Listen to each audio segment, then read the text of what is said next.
నమస్తే welcome to number 1 news నేను హాసిని మహాశివరాత్రి సందర్భంగా గుంటూరు జిల్లా పెద్దకాకాని శివాలయంలో సంబరాలు అంబరాన్నంటాయి. హరోం హర అంటూ భక్తులు చేసిన నినాదాలతో ఆలయ పరిసరాలు మారుమ్రోగాయి. ఆలయం మొత్తం సర్వంగ సుందరంగా అలంకరించారు. సుదూర ప్రాంతాల నుంచి కూడా భక్తులు శివయ్య దర్శనం కోసం బారులు తీరారు. ఈ సందర్భంగా దేవస్థానం మాజీ చైర్మన్ దర్శి భాస్కర్ రావు మాట్లాడుతూ తెల్లవారుజాము 3 గంటల నుంచి భక్తులకు స్వామివారి దర్శనం ఏర్పాటు చేశామని, భక్తుల రద్దీకి తగ్గట్లుగా ఎప్పటికప్పుడు ఏర్పాట్లను చేస్తున్నామన్నారు. ఆలయ అధికారులు చేసిన ఏర్పాట్లు బాగున్నాయని భక్తులు సంతృప్తిని వెల్లుబుచ్చారు. మహాశివరాత్రి సందర్భంగా నెంబర్ 1 మీడియా సంస్థల అధినేత మంచాల సాయి సుధాకర్ నాయుడు బోళాశంకరుణ్ణి దర్శించుకొని పూజలు నిర్వహించారు. అనంతరం భక్తులకు అన్నదానం చేశారు. మహాశివరాత్రి సందర్భంగా స్వామివారిని దర్శించుకోవడం సంతోషం కలిగించిందని, ఆలయ అధికారులు భక్తులకు సౌకర్యాలు బాగా ఏర్పాటు చేశారని మంచాల సాయి సుధాకర్ నాయుడు ప్రశంసించారు.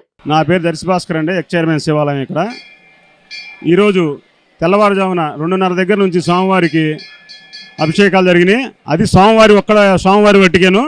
ఆ సోమవారికి పూజ అయిపోయిన తర్వాత అభిషేకాలు ఆపేసేశారు. ఆ గవర్నమెంట్ ఇచ్చిన ఆర్డర్స్ ప్రకారము 3 గంటలకి సోమవారికి హారతలు ఇచ్చేశారు. హారతలు ఇచ్చేసిన కాడి నుంచి అభిషేకాలు మొత్తం ఆపేసేశారు. అభిషేకాలు ఇచ్చి ఆపేసిన తర్వాత ఓన్లీ దర్శనాలేను. 9 గంటల దాకా ఊళ్ళో కానీ భక్తులు కానీ అందరూ దర్శనం చేసుకున్నా కొంచెం ఫ్రీగా ఉంది. 9 గంటల దగ్గర నుంచి ఫుల్ రష్ అయిందండి. ఇప్పటికి బాగానే ప్రసాదాలు అవి పెట్టాము. ఎదురు కూడా నిత్యద అన్నదానం కూడా జరుగుతుంది. భక్తులందరూ కూడా బాగా ఈరోజు ఎక్కువగా వచ్చారు. కాబట్టి ఒక 10 నిమిషాలు అటో ఇటో కూడా అందరికీ దర్శనం చేసి పంపిస్తానికి ప్రయత్నం చేస్తున్నామండి. భక్తులందరికీ నమస్కారం. నైట్ ఎన్నింటి వరకు దర్శనం అనేది ఉంటుంది? కంటిన్యూగా ఉంటుందండి. ఈరోజు లింగోద్భోధారణ ఉంటుంది. 5ంటికి ఆపుతారు, ఒకసారి క్లీన్ చేస్తారు, మళ్ళీ కంటిన్యూషన్ దర్శనం ఉంటుంది. కళ్యాణం కూడా ఉంటుంది, గ్రామోత్సవం ఉంటుంది. గ్రామోత్సవం తర్వాత కూడా కళ్యాణం జరుగుతుంది. తెల్లవారుజాము దాకా కూడా కళ్యాణం జరుగుతుంది.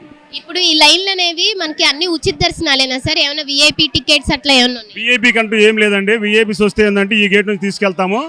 ఉచిత దర్శనాలు కూడా ఉచిత దర్శనం అందరూ జరుగుతూనే ఉంది. 100 రూపాయల టికెట్ ఉంది, 200 రూపాయల టికెట్ కూడా పెట్టి జరుగుతుందండి. అంటే మినిమం ఎంత సమయం పడుతుందండి దర్శనం అవడానికి? మామూలుగా అయితే క్రౌడ్ ఉంది కాబట్టి ఒక గంటన్నర దాకా పడుతుందండి. అది పరిస్థితి. ఏర్పాట్లలో భక్తులకి ఏర్పాట్ల వల్ల ఇబ్బందులు అయితే ఏం కలగలేదు? బాగా ఉందండి. ఆల్రెడీ భోజనాలు పెట్టామండి. భోజనాలు కూడా ఉన్నాయి, ప్రసాదాలు ఉన్నాయి, వాటర్ బాటిల్స్ ఉన్నాయి, మజ్జిగ ఉన్నాయి. అన్ని సదుపాయాలన్నీ సఫిషియెంట్గా చేశారండి. అన్ని బాగానే ఉన్నాయి. ఈరోజు మహాశివరాత్రి సందర్భంగా గుంటూరు జిల్లా పెదకాకానిలో చాలా అద్భుతంగా ఏర్పాటు చేశారు. ఈ టెంపుల్ని దర్శించుకోవడం జరిగింది. మరి లక్షలాది మంది ప్రజలు ఉదయం 3 గంటల నుంచి కూడా క్యూ లైన్లో నిలబడి ఇక్కడ దర్శనం చేసుకుంటున్నారు. మరి అట్లాగే దేవస్థానం వారు కూడా ఏర్పాట్లు బాగానే చేశారు ఇక్కడ. మరి అయినా కానీ భక్తుల రద్దీ వలన కొంతమంది అసౌకర్యానికి గురవుతున్నారని చెప్తున్నారు. మరి ఏదైనా కానీ ఈ మహాశివరాత్రి సందర్భంగా ఇక్కడ మేము దర్శించుకోవడం చాలా సంతోషంగా ఉంది. Thank you. ఈరోజు మహాశివరాత్రి సందర్భంగా అర్ధరాత్రి 10 గంటల నుంచి నైట్ 10 గంటల నుంచి తెల్లవారుజాము 4 గంటల వరకు అంగరంగ వైభవంగా స్వామివారి కళ్యాణం జరిగింది. ఈ చుట్టుపక్కల ఉన్న గ్రామ ప్రజలందరూ వచ్చి ఆ కళ్యాణాన్ని బాగా కళ్ళారు తిలకిస్తారనమాట. చాలా బాగా జరుగుతుందన్నమాట. అలానే ఈరోజు ఈ గుడికి సంబంధించిన సభ్యులు అన్ని విధాలుగా భక్తులకి సౌకర్యార్థం అన్ని విధాలుగా బాగా చక్కగా కల్పిస్తున్నారు.